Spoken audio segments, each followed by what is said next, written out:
ولا حول ولا قوة إلا بالله العلي العظيم. لا إله له لا شريك له الملك وله الحمد يميت وعلى كل شيء قدير.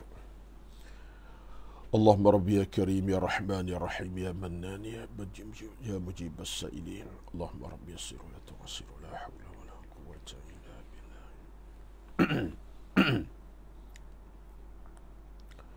اللهم رب اشرح لي صدري ويسر لي أمري واحلل عقدة من لساني يفقه قولي يا رب العالمين. اللهم رب اشرح لي صدري ويسر لي أمري واحلل عقدة من لساني يفقه قولي يا رب العالمين. اللهم رب يسر ولا تعسر ولا حول ولا قوة إلا بالله العلي العظيم. اللهم أعنا على ذكرك وشكرك وحسن عبادتك. اللهم أعنا على ذكرك وشكرك وحسن عبادتك.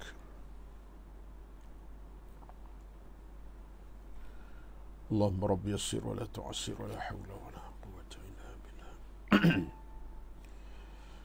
السلام عليكم ورحمة الله وبركاته. إن الحمد لله نحمده ونستعينه ونستهديه ونستغفره ونعوذ بالله من شرور أنفسنا ومن سيئات أعمالنا. من يهده الله فلا مضل له ومن يضلل فلا هادي له. أشهد أن لا إله إلا الله وحده لا شريك له وأشهد أن محمدا عبده ورسوله. ربنا عليك توكلنا وإليك أنبنا وإليك المصير. اللهم أحسن عاقبتنا في الأمور كلها وأجرنا من خزي الدنيا وعذاب الآخرة.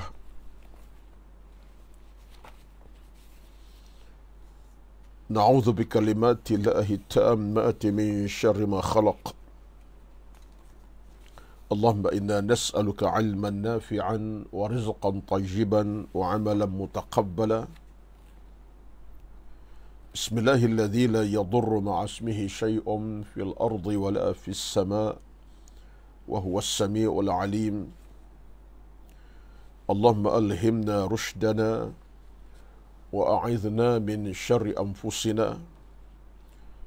اللهم زدنا ولا تنقصنا وأكرمنا ولا تهنا وأعطنا ولا تحرمنا وآثرنا ولا تؤثر علينا وارضنا وارض عنا. اللهم يا مقلب القلوب ثبت قلوبنا على طاعتك وعلى دينك. اللهم اكفنا بحلالك عن حرامك وأغننا بفضلك عمن سواك. يا حي يا قيوم برحمتك نستغيث. أصلح لنا شأننا كله ولا تكلنا إلى أنفسنا طرفة عين. اللهم إنك عفو تحب العفو فاعف عنا. اللهم رب اشرح لي صدري ويسر لي أمري واحلل عقدة من لساني يفقه قولي يا رب العالمين. أما بعد، أعوذ بالله من الشيطان الرجيم. بسم الله الرحمن الرحيم. وذكر فإن الذكرى تنفع المؤمنين. Dan berilah peringatan, sesungguhnya peringatan, bimbingan, nasihat yang disampaikan memberi manfaat kepada orang-orang yang beriman. Sadaqallahul Azim. Surah Az-Zariyat ayat 55. Sadaqallahul Azim. Yang berbahagia dan hormati yang dikasihi pengurusi dan kuasa pengurusan Surau An-Nur Fasa 3A Bandar Seremban Selatan, dan yang dihormati seluruh jawatan kuasa pengurusan Surau An-Nur Fasa 3A yang diraikan, yang dikasihi, yang dihormati, yang disayangi seluruh para jamaah muslimin dan muslimat dari kalangan para jamaah surau An-Nur Fas 3 ikhlasnya, dan yang dikasih, yang diraikan pada pagi ini jua di kalangan rakan taulan di luar sana yang sedia untuk bersama live online kita pada pagi di kalangan rakan taulan Nun jauh di utara, di selatan, di timur, di barat, di Semenanjung, di luar Semenanjung dan sebagainya. Mudah-mudahan Allah Subhanahu wa taala sentiasa merestui perjalanan kehidupan kita dan sentiasa pula memberkati setiap amalan kita, dan sentiasa pula dirahmati Allah setiap apa yang kita lakukan. Dan kita doa kepada Allah, mudah-mudahan detik-detik usia yang kita ada sekarang ini dalam detik rahmat redha ilahi, apalagi kita berada pagi ini pada tanggal 23 Sya'ban. 3 Sya'ban arti kita sudah tak lama lagi untuk kita menemui bulan Ramadan, kurang 6 hari ataupun kurang seminggu saja lagi. Pada hari ini Ramadan akan kunjung tiba. Tersingkap tabir Ramadan bulan ke-9, akan melabuhlah tirai bulan Sya'ban, lengkap sebulan pada minggu hadapan sebagai bulan ke-8. Akan didatangi oleh bulan Ramadan, tetamu yang baru, bulan ke-9 dalam bulan-bulan Islam yang kita sedia nikmati. Alhamdulillah, syukur pada Allah Azza wa Jalla. Dan sesuatu yang kita patut lakukan di saat sekarang ini ialah kita banyakkan doa dan munajat kepada Allah Subhanahu wa taala. Mudah-mudahan dengan munajat kita, dengan harapan kita kepada Allah jua untuk direzekikan umur yang panjang demi Ramadan, direzekikan kesihatan badan untuk ibadat Ramadan, direzekikan kesihatan baik secara fizikalnya, secara rohinya demi untuk Ramadan. Mudah-mudahan ia dimakbulkan Allah Subhanahu wa taala. Saya tidak yakin, tidak fikir dalam konteks pikiran saya, tidak ada orang yang tidak inginkan Ramadan, melainkan orang itu ada something dalam jiwa hatinya, berpenyakit dengan penyakit yang agak berat, hati yang telah kotor, maka mereka tidak fikir tentang Ramadan. Tapi orang yang ada nilai keimanan, hati nurani yang suci, jiwa yang masih kokoh dengan agama dan iman, pasti dia akan merasa satu nikmat rezeki besar untuk sama Ramadan. Kerana dia sedang melihat Ramadan dalam kacamata yang begitu indah. Ramadan, bulan keampunan. Ramadan, bulan kemuliaan. Ramadan, bulan pahala. Ramadan, bulan kerahmatan. Ramadan, bulan Al-Quran. Ramadan, bulan infak derma. Ramadan, bulan salat, tahajud. Ramadan, bulan berqiyam. Ramadan, bulan bertarawih. Dan Ramadan, bulan mendekati Allah SWT dan sebagainya. Jadi orang yang ada jiwa nilai murni dalam hidupnya tidak akan melihat Ramadan kecuali itulah dia. Seronok, bahagia, menanti, menunggu, pada keimanan, mengharapkan kerahmatan Allah Azza wa Jalla, dipanjangkan usia, kenikmatan, rezeki, sehat, macam-macam. Ini di antara apa yang kita mahu. Allahumma balighna Ramadan. Ya Allah, ya Tuhan kami, sampaikan kami, berikan kami, nikmatkan kami untuk berada dalam Ramadan nanti dengan penuh keredaan dan kebaikan, kemuliaan-Mu ya Allah. Itu harapan kita. Jadi apa yang saya sebut ini satu rangsangan motivasi lah untuk diri saya. Kan detik-detik seminggu yang ke depan ini, 6 hari ke depan ini sebelum kita masuk Ramadan nanti, apa yang berlaku kita tak akan ketahui. Apa yang akan berlaku kita ketahui. Ma tadri nafsum ma'za taqsibu ghadan. Apa akan berlaku besok, situasi besok, apa keadaan besok berlaku kamu tak tahu. Ya? Kamu tak akan tahu, kata Allah Azza wa Jalla. Kerana semuanya milik Allah. Tapi harapan kita tinggi. Retihan kita berkumandang. Munajat kita tak terhenti. Mohon kepada Allah rezeki umur yang panjang, kesihatan baik untuk Ramadan. Jadi tuan-tuan sekalian, moga-moga itulah kita capai insya-Allah. Dan bermula dari minggu depan nanti, wallahu alam, satu Ramadan akan muncul. Kita tak sebutlah hari bila, tapi satu Ramadan akan muncul. Mudah-mudahan kita akan mendapat 1001 nikmat dan rezeki daripada bulan kerahmatan, Bulan yang penuh dengan kemuliaan itu yang Allah sebut dalam Al-Quran. Syahr Ramadan alladzi unzila fil Quran. Bulan yang turun padanya kitab suci Al-Quran sebagai bimbingan keimanan kepada umat Nabi Muhammad SAW sampai ke hari kiamat. Baik. Persoalan kita tuan-tuan dalam apa situasi sekalipun dan dalam konteks isu saya setiap pagi Khamis melalui live online ini, tasawuf, kita tetap akan berbicara tentang soal kita dan amalan, kita dan keimanan, kita dan ibadat, kita dan kepatuhan ketaatan, kita dan segala-galanya yang bersifat taqarruban ilallah subhanahu wa ta'ala, dan kita dengan hati kita sendiri. Kerana dalam proses kita dengan kita ini, kita kena faham, kita berada pada langkah yang betul. Langkah yang telah dinyatakan Allah dalam Al-Quran. Terpeganglah selama-lamanya demi untuk kejayaan dunia akhirat kita. Qad aflaha man tazakka. Allah sebut dalam surah Al-A'la, beruntunglah orang-orang yang membersihkan jiwa raganya. Wa dzakara asma rabbih, dan ingat kepada Allah ingatan yang sebaik-baik ingatan, padu ingatannya, kokoh ingatannya, fasalla, dan dia jaga solatnya, jaga amal ibadat solatnya dengan sempurna. Itu dalam Al-A'la. Dalam surah yang lain Allah sebut tentang kepada kita, ala bi dzikrillahi tatma'innul qulub, surah Ar-Ra'd.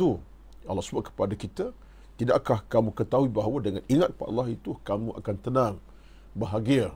Dengan zikrullah, tenang, bahagia kamu selama-lamanya. Tiada masalah dalam kehidupan. Demikian Allah sebut dalam surah yang lain, dalam ayat yang lain dalam surah Asy-Syams, qad aflaha man zakkaha wa qad khaba man dassaha. Allah ingatkan kepada kita bagaimana amat beruntunglah orang-orang yang membersihkan jiwa raganya, dan merugi kecundaklah orang-orang yang mengotori jiwa raganya. Jadi ini semua peringatan-peringatan yang disebutkan Allah dalam Al-Quran untuk apa? Untuk ingatkan kita supaya kita tidak menjadi manusia yang kecundang, yang jauh daripada hidayah Allah Subhanahu wa taala. Bahkan Allah beri ketelaluan dalam hidup beragama. Laluan Allah beri jelas laluannya. Tak ada orang kata apa kegelapan dia, tak ada. Yang gelap hati kita, jalannya terang. Sebagai contoh dalam surah Al-Baqarah 218, Allah sebut kepada kita apa dia? Innal ladzina amanu wal ladzina hajaru wa jahadu fi sabilillahi ulaika yarjuna rahmatallahi wallahu ghafurur rahim. Orang-orang yang beriman, yang berhijrah ke jalan Allah Azza wa Jalla, yang berjuang Allah dengan harta benda dan dengan rezeki, dengan jiwa raganya, mereka itu mengharapkan rahmat Allah Azza wa Jalla. Ulaika yarjuna rahmatullah, mereka itu mengharapkan rahmat Allah, dan Allah katanya wallahu ghafur rahim, dan Allah sedia untuk mengampuni akan dosa-dosa hamba-Nya. Ini menunjuk kepada kita tuan-tuan, perjalanan kita perjalanan yang pasti tidak akan mengecewakan kita. Apalagi dalam hidup ini kita tahu Allah Subhanahu wa taala tidak akan meninggalkan kita dalam apa situasi pun kita hidup ini. Saat kita susah, Allah beri kita peluang untuk kita kembali kepadanya. Saat kita senang, agar bagi ruang kita untuk mendekati merahmatinya. Sebab sifat Allah itu apa dia? Wallahu ya'lamu ma tusiruna wa ma tu'linun. An-Nahl 19.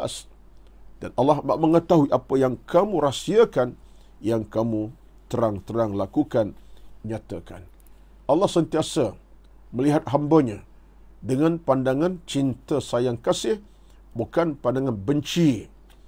Tidak ada bagi Allah sifat kebencian terhadap hamba-hambanya. Yang ada selama-lamanya sampai bila-bila pun ialah cinta sayang kasih, mahabbah kepada hamba-hambanya, hub, sayang kepada hamba-hambanya. Cuma yang kita kena lihat balik ialah bagaimana kita nak menerokai jalan-jalan itu supaya Allah cinta bukan benci, Allah kasih bukan murka kepada kita, Allah redha bukan Allah marah kepada kita. Kita tidak nak tuan-tuan dalam hidup ini kita mencari sebab untuk kita dimarahi, dibenci, tak nak. Kita masyarakat dalam kehidupan keluarga pun, adakah orang cuba nak cari untuk dibenci orang lain? Tak, saya fikir tak berlaku. Kalau ada kewarasan berfikirlah, tuan-tuan, tidak ada orang yang cuba sengaja mencari kebencian orang lain.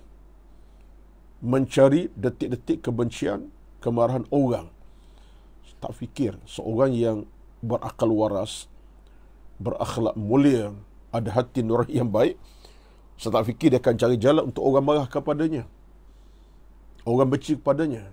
Saya fikir yang jelas orang yang baik hati akan mencari titik-titik kerahmatan, titik-titik kecintaan, kesayangan. Orang cintakannya, orang sayang, hormatkannya, orang terimanya. Itu kenyataan. Hatta dalam apa situasi keluarga pun sama. Anak nak dikasih oleh si ayah, si ibunya. Si ibu ayah nak dicintai oleh anak-anaknya. Seorang ayah nak anaknya mengasihi dan menghormatinya. Seorang anak nak dikasih oleh ibu ayahnya. Itu kenyataan. Tapi kalau anak mencari titik-titik kepermusuhan ataupun perbalahan, tak nak dikasih, itu masalah lah tu. Tapi jiwa yang bersih nak kepada kebaikan. Masuklah kita dalam kekeluargaan, dalam kemasyarakatan. Jiran-jiran kita nak kita disayangi, dihormati, diradai, didekati, dirapati, bahkan disayangi oleh kawan, teman, taulan, jiran kita. Tak nak kita cari sebab untuk kita bermusuh, akhirnya berpecah kasih, akhirnya kita berdendam dengki, akhirnya kita berkelahi. Tak nak macam tu. Itu satu sifat yang bukan normal dalam sebuah kehidupan manusia. Jadi apa yang saya kaitkan ni ialah kecintaan kita nak cari. Apalagilah dengan Ar-Rabbul Jalil. Kita, Allah sentiasa melihat kita dalam kacamatanya penuh kerahmatan, penuh kemuliaan, penuh keredaan, penuh kebaikan sampai ke pintu syurga Allah Subhanahu wa taala nanti. Cuma kita nak jambatan tu kita kena usahakan. Jambatan tu memang ada. Jambatan ilmu, jambatan iman, jambatan taat, jambatan agama, jambatan taqwa, jambatan pahala. Itu semua jambatan-jambatan yang akan membina jambatan yang lagi besar, lagi jauh untuk kita menghadap Allah Subhanahu wa taala. Kita tidak boleh hidup dalam suasana kita ini tertipu dengan kita sendiri. Sebab masalah kita, dan dia kata Al-Imam As-Suyuti, Al-Imam Al-Ghazali rahmatullah, kita kadang-kadang mudah dilupai, mudah dikuasai oleh kesalahan kita, nafsu sendiri. Inilah menjadi antara perkara yang kita paling takut. Sedangkan Allah sebut dalam Al-Quran, kalau kita buka dalam Al-Infitar ayat 6 hingga 8, jelas Allah sebut Al-Quran, Al-Infitar ayat 6 hingga 8, apa kata Allah Azza wa Jalla? Ya ayyuhal insanu ma gharraka bi rabbikal karim alladhi khalaqaka fasawwaka fa'adalak fi ayyi suratin ma syaa rakkabak. Terjemahannya, wahai manusia, apakah yang telah memperdayakan kamu untuk durhaka kepada Tuhanmu yang Maha Pemurah? Ma gharraka bi rabbikal karim. Apakah yang telah memperdayakan kamu untuk durhaka kepada Tuhan kamu yang pemurah? Allah sebut dengan satu kata menarik, rabbikal karim. Tuhan kamu yang pemurah, yang sentiasa menanti kamu dengan cinta sayang kasih, nak berikan kamu keampunan yang berterusan, nak radakan kamu dengan segala keradaan yang berpanjangan, rahmati kamu nikmat yang berkekalan. Tiba-tiba, ma gharraka, apa yang telah memperdayakan kamu, menjadikan kita nak durhaka kepada Allah Azza wa Jalla. Kenapa durhaka kepada Allah? Tak logik di akal. Saya bawa ayat ini sebab nak kaitkan. Seorang ayah contohnya, sentiasa nak beri cinta sayang kepada si anaknya. Seorang ibu sentiasa nak berikan kebaikan kepada anaknya dengan sikap, dengan wataknya, cinta kepada anak, tunjuk watak yang baik. Tiba-tiba, anak balasi dengan sifat durhaka contohnya. Anak balasi dengan sifat enggan, angkuh, sombong, ataupun kata-kata yang buruk kepada mak ayah dia, kata-kata yang tajam, nista. Apakah betul sikap itu, tuan-tuan? Seorang ayah sedia nak beri kebaikan kepada anak, jaga yang baik, makan minum sempurna, perkataan baik-baik, nasihat baik, tiba-tiba anak balasi dengan kata-kata yang tajam, kata-kata yang kotor, bahkan dihamburkan.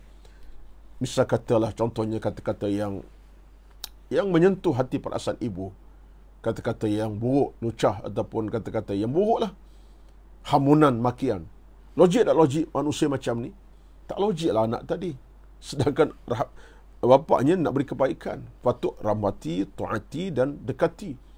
Macam kita Allah Azza wa Jalla, bila Allah sebut dalam Quran, ya ayyuhal insanu ma gharraka bi rabbikal. Allah tanya kita, apa pasal kamu ni nak durhaka pada aku, nak durhaka pada aku, tertipu, akhirnya durhaka. Sedangkan aku ni, kata Allah, Al-Karim, Tuhan yang maha pemurah, lagi Tuhan yang maha mengasihi kita. Tengok tuan-tuan, jadi ini kadang-kadang menjadi benda yang kita nak kena renung fikir. Sebab kesalahan kita kadang-kadang tidak terbatas, tak ada batasnya. Kesalahan yang berterusan, kesilapan yang berpanjangan, dosa yang tak ada sempadan, kejahatan yang tak ada sempadan. Walauzubillah lah. Ini sekata macam untuk peringatan. Tak ada sempadan dosa kita, reti buat dia. Tak reti nak balik pada Allah. Kita reti buat kejahatan, tak reti nak pulang pada Allah semula. Tak reti nak bertaubat. Bahkan kita angkuh dengan apa kita ada. Mungkin menyebabkan kita hidup dalam suasana nafsu menguasai kita. Kekayaan kita buat, kekayaan kita miliki dengan harta-harta yang haram contohnya, dengan dosa maksiat. Pangkat kita ada, kita guna bagus dengan segala kezaliman macam-macam. Kita ada nikmat rezeki banyak, kita salah guna pakai. Kita nak balik pada Allah susah. Tak begitu akhlak orang beriman. Allah sebut kepada kita, allazi khalaqaka fasawwaka fa'adalak. Allah yang telah menciptakan kamu dan sempurna kejadianmu dan jadikan kamu seimbang. Seimbang kita ni patutnya antara akal dengan iman, antara jasad dengan iman, antara roh dengan iman. Mesti ada keseimbangan. Dan tidak boleh kita melampaui batas yang menyebabkan tenggelamnya salah satu daripada keduanya. Bila iman tak menguasai hati, hati akan rosak. Bila iman tak kuasai jasad kita, jasad akan hancur. Bila iman tak menguasai kehidupan kita akan songsang. Jadi betul kita nak supaya hidup ini ada keseimbangan. Jasad ada keseimbangan soal ilmu dan hati dan keimanan. Jasad tak ada keseimbangan ilmu dan iman, jasad akan pelihara. Jasad tu tunduk, patuh pada Allah Azza wa Jalla. Jasad itulah juga tunduk dan patuh. Solat dijagai. Jasad itulah akan rukuk sujud harian. Jasad akan melangkah ke masjid. Sebab apa? Dikuasai hati dikuasai iman yang banyak dalam hidupnya. Tapi bila jasad kita sudah jauh daripada landasan iman, jasad tak nak tunduk lagi. Dia tak erti nak tunduk dalam solat. Dia tak erti nak berjalan ke masjid ke surau. Dia tak erti nak berjalan tempat ibadat. Dia tak erti dah. Dia akan tunduk dalam kejahatan. Jasad sudah pakai untuk kemaksiatan. Walauzubillah. Dan masanya dihabiskan dalam perkara yang Allah tidak radai. Jadi benda macam ni yang kadang-kadang tuan-tuan, yang kita paling takut. Sebab bila ada kekurangan itu dalam kehidupan beragama kita, kita sudah musnahkannya tak langsung. Kita sudah menodai kesucian, nilai yang Allah beri kepada kita di atas nama rahmat dan cinta sayang kasih. Kita telah menodai kesucian Allah dengan cara kita angkuh sombong. Macam ibu tadilah, macam ayah tadilah. Sepatutnya kita beri penghormatan, cinta sayang kasih yang cukup padu. Maksimum cinta sayang kasih, hormati. Tapi tunjukkan akhlak yang buruk, kata-kata yang tajam, kata-kata yang menyakitkan hati contohnya. Suara-suara yang tidak lunak didengari. Ya, dengan akhlak yang tak elok kita cipta ke depan, hati ayah akan terluka. Hati mak akan terluka. Allah boleh terluka dengan kita. Sama juga Allah boleh tukar hati kita dengan kita. Sebab Allah nak beri kita kebaikan, tolak. Allah beri kemuliaan, kita tolak. Allah terluka. Hamba-Ku ini jahil, jahat, boleh jadi macam-macam. Allah boleh sebut kepada kita. Betul dalam Al-Quran banyak ayat Allah cerita balik tentang keburukan hamba-Nya, mereka yang tak sedia untuk datang dan balik kepada Allah dengan penuh keinsafan. Jadi ini yang saya kira satu benda yang kita letak dalam kotak fikiran kita, kerana hakikatnya tuan-tuan sekalian, ini satu di antara prospek yang saya nak kaitkan pada pagi ini. untuk kita sama-sama letakkan dalam hidup ini satu tanda aras yang kita sebagai apa disebut sebagai laluan yang sifatnya laluan jelas, at-tariqul wadhih, at-tariqul mustaqim, jalan yang lurus, yang jelas sebagai laluan kita. Dalam bahasa sekarang kita guna pakai dalam maksud saya pun lupa dah. KPI lah, KPI. Key Performance Indicator kita. Kita bukan setakat KPI dalam urusan pekerjaan kita dengan pejabat, dengan syarikat, dengan kita punya institusi yang kita bekerja. Betul, kita perlu. Tetapi KPI kita sebagai orang mukmin, KPI kita sebagai orang Muslim mukmin dalam perjalanan kita untuk menuju kepada Allah. Apa KPI kita? Apa Key Performance Indicator kita yang kita kena letak? Ini sebab kata di bawah jelas. Sebab itulah KPI kita yang kita kena letak sebagai asas utama dalam hidup ini, yang menjadi jalan utama ialah apa dia? Husnul khatimati. KPI orang Islam, orang beriman, dalam apa situasi dia nak capai husnul khatimati, iaitulah kesudahan yang baik, penyudah yang baik. Husnu baik, al-khatim penyudah, penutup. Itu KPI kita. Mana kita nak penutup hidup ini bukan dalam su'ul khatimah, tetapi dalam husnul khatimah. Bukan kesudahan yang buruk, yang keji, yang Allah tidak terima kita, tapi kita nak penghujung yang baik, husnul khatimah. Neracanya ada dalam kehidupan kita seharian. Neraca kita sebut sentiasa, yang kita kena bawa keluar sebenarnya. Kita jangan sebut saja, bawa keluar kepada konteks amalan kita seharian. Daripada kita bangun tidur, yang tidur balik pada malam, daripada proses kita bekerja, cari harta, kita buat ibadat macam-macam, kita ulangi daripada konteks itu. Apa dia?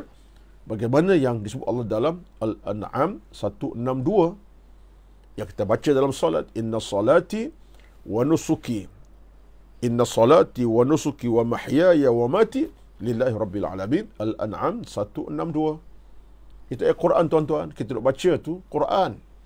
Inna salati wa nusuki wa mahyaya wa mati lillahi rabbil alamin. Al-Imran, Al-An'am 162. Rujuk. Jadi kalau kita semak kepada konten ayat tadi atau bacaan itu KPI kita. Kita letak solatku, amal ibadatku, hidupku sekarang, kematianku bila-bila masa, lillahi rabbil alamin. Dalam kitaran, pusingan, dairah je, apa dia? Lillahi rabbil alamin. Dalam kitaran Islam, kitaran iman, kitaran amal salah, kitaran pahala, kitaran rahmat Allah, kitaran ilmu, kitaran redha Allah, kitaran rahmat Allah SWT, kitaran yang akan ke mana kita bawa kitaran itu. Dairah yang disebut sebagai kitaran kepada rahmat, kepada redha Allah SWT. Syurgalah nanti kita. Jadi bila ada kitaran tadi, tuan-tuan sekalian, kita akan nampak setiap inci perjalanan kita ini tak boleh lari daripada hukum hakam agama. Kalau jahil, kena belajar. Kalau bersalah, kena bertaubat. Kalau kita dalam keadaan tak tenang, cari jalan menenangkan hati dan menggembirakan perasaan. Kalau kita dalam keadaan ada ujian, balik pada Allah penuh keinsafan. Kalau kita ada di sana masalah dalam hidup, kita balik pada nurul agama. Bidzikrillahi tatma'innul qulub. Tenang hati dengan sebab kita ingat pada Allah Azza wa Jalla. Jadi kitaran tu nampak jelas. Tapi masalah kita mungkinlah satu di antara kelemahan saya dan kita semua ialah kita tak nampak kitaran tu. Kitaran Islam ni kadang-kadang tak berapa nak muncul. Sebab kita kelemahan kita juga. Kerana kita lihat dunia kacamata kita. Dunia segala-galanya, sedangkan dunia bukan segala-galanya. Segala-galanya adalah amalan. Ini perspektif daripada apa yang disebut Imam Al-Hasan Al-Basri. Dunia bukan segala-galanya, tapi segala-galanya amalan.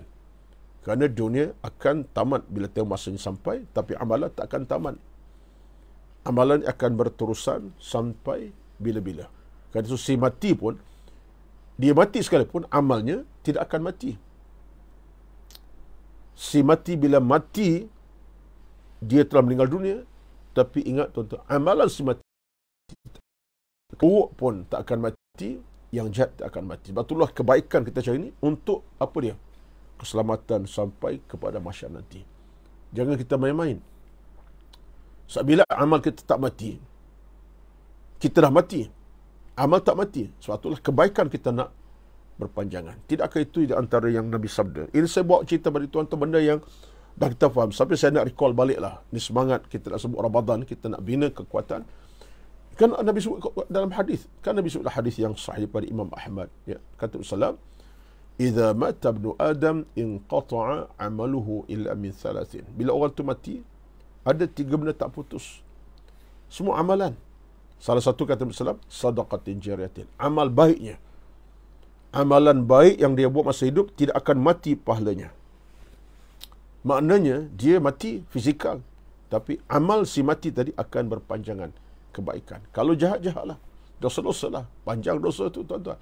Jadi kalau pahala panjang. Jadi nampak tak kitaran kita macam tu, maka tidak ada orang yang boleh lalai dalam urusan hal-hal seumpama ini. Tidak patut ada kita saya termasuk lalai dalam urusan, kalau kita nak kitaran amal kita, kitaran yang akan terus bergerak. Macam benda berpusing, tak pernah berhenti pusingannya. Macam kipas lah.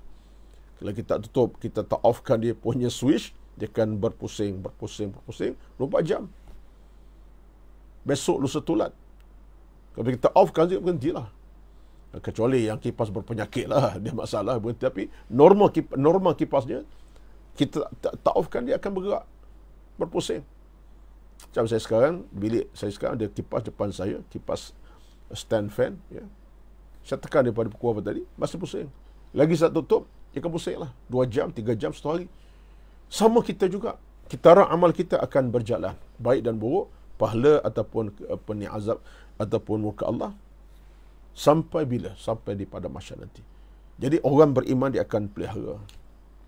Kepastiannya ialah memastikan dia berada di kitaran hidup yang penuh kerahmatan, keselamatan, kebaikan. Jadi tuan-tuan sekalian, apa yang saya nukilkan pada pagi ini dalam kerangka bicara kita dah hampir setengah jam ini, bicara ini tuan-tuan, sikit masa lagi, untuk kita melihat kembali, supaya akhirnya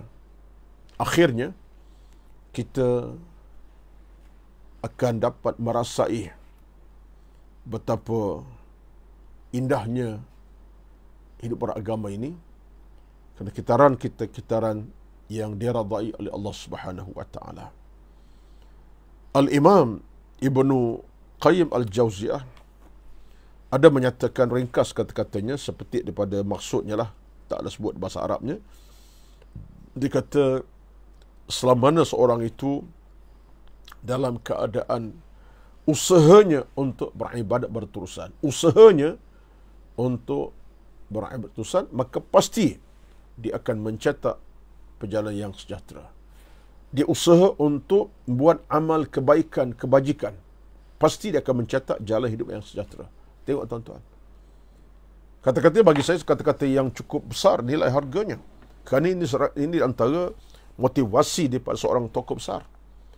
Dia katanya, setiap orang bila dia usaha untuk buat kebaikan, dia akan mencetak kejayaan di hadapannya. Sebab Allah berjanji kepada kita, وَالَّذِينَ جَاهَدُوا فِينَا لَنَهْدِيَنَّهُمْ سُبُلَنَا وَإِنَّ اللَّهَ مَعَ الْمُحْسِنِينَ. Allah bersama orang baik-baik. وَإِنَّ اللَّهَ لَمَعَ الْمُحْسِنِينَ. Orang yang cipta kebaikan, Allah akan bersama dia.